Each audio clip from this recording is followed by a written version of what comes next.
Hi guys, I'm joined by a very exciting guest. I have Katie Lockwood who plays at Hearts. How are you today? I'm good. How are you? I'm good. So the first question is, when did you get into football?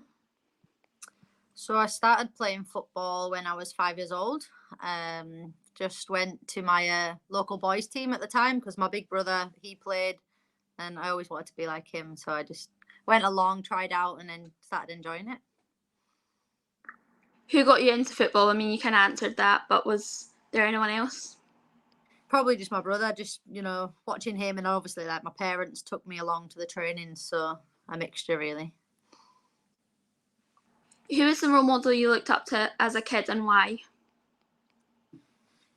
Uh, Probably my big brother. I always wanted to be like him, so I had to probably say him. I always tried to copy him growing up. So yeah, probably definitely him. Classic sibling rivalry. What was your favourite football memory? Oh, that's a tough one.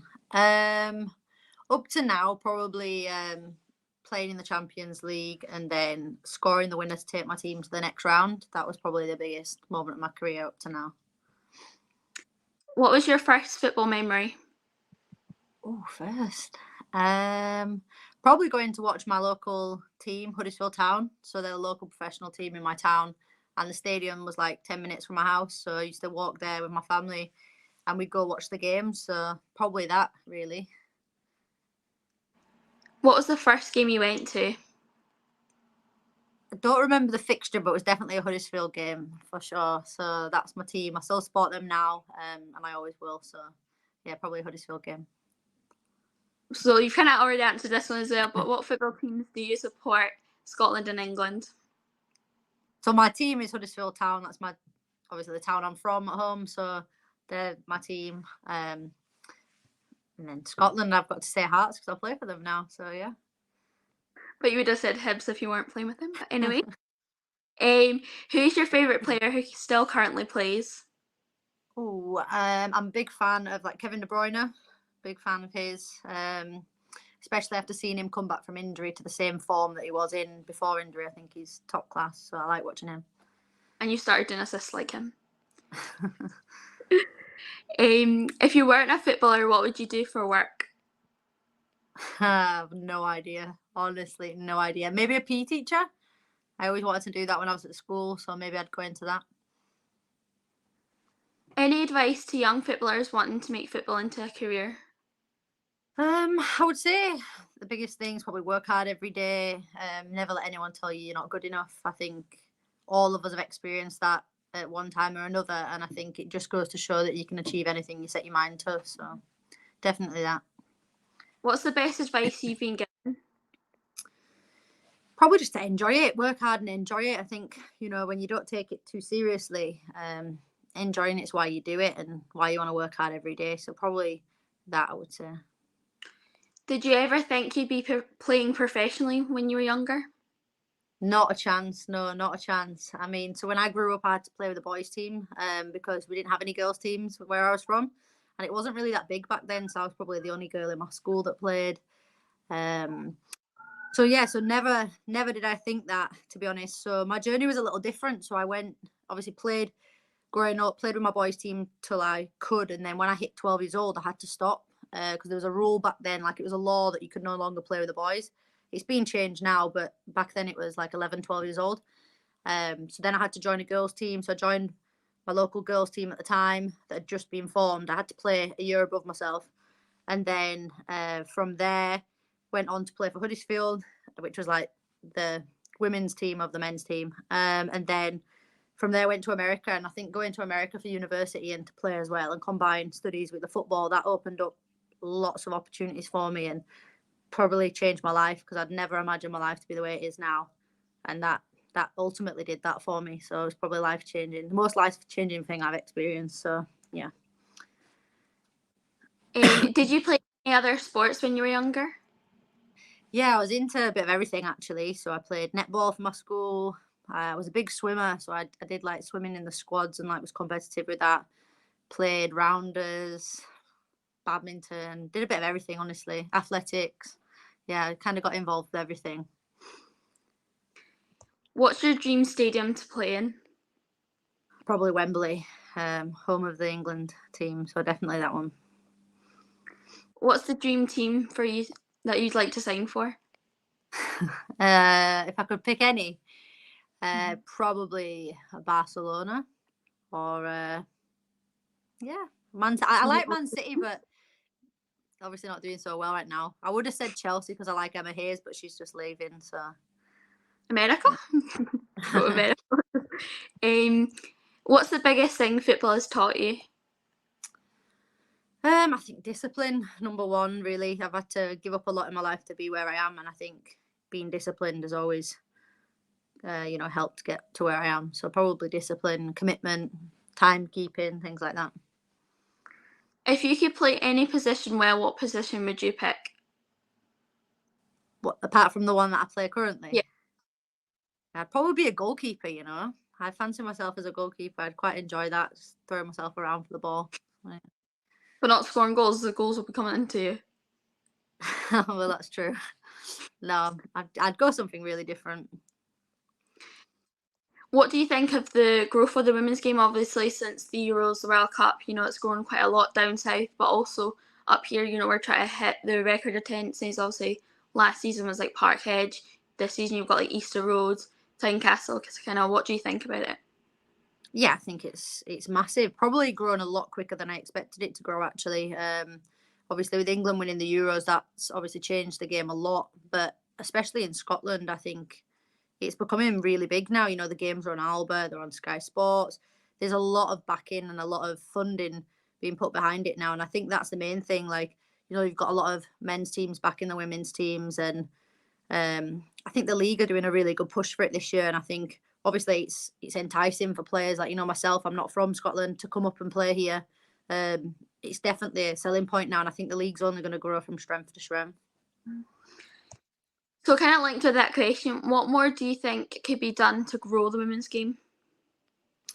Yeah, I think it's just more about like having the support and talking about it. I think as well, like the amount of times people have said to me, like I've said, "Oh, I play women's football," or "I play for this women's team," and they're like, "Oh, I didn't know we had a women's team." Like the amount of times that just gets said, I think we can do a lot more.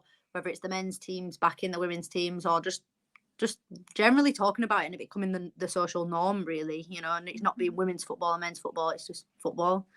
I think that could probably help.